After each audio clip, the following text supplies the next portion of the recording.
College of Nursing Sciences Adazi Nnukwu na kansụl anọcha na Anambra steeti emerubego mmemme matriculation 2024 na nke akpọrọ capping ceremony nke afọ maka mmadụ dị 218 bụ ndị nọ na ngalaba nursing na ngalaba midwifery na ya bụ ụlọ akwụkwọ. Onye nta aka bụ Joseph Egbeọcha kwetara anyị akụkọ.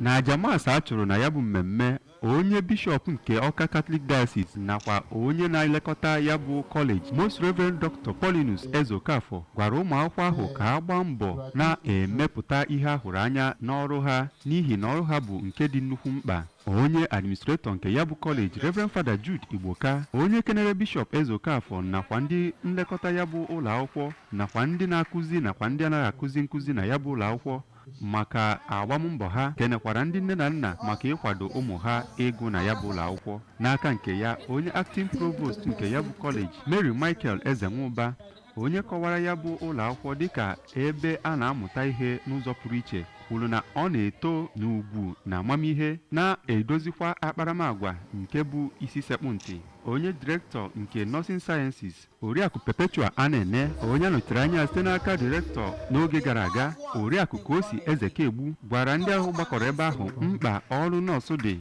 iji wee nye ndị mmadụ ahụike pụrụ iche, ma gwakwa ndị ụmụ akwụkwọ ahụ ka ha gbaa mbọ na-eso ụzọ okporo nke ya bụ ọrụ mgbe ọbụla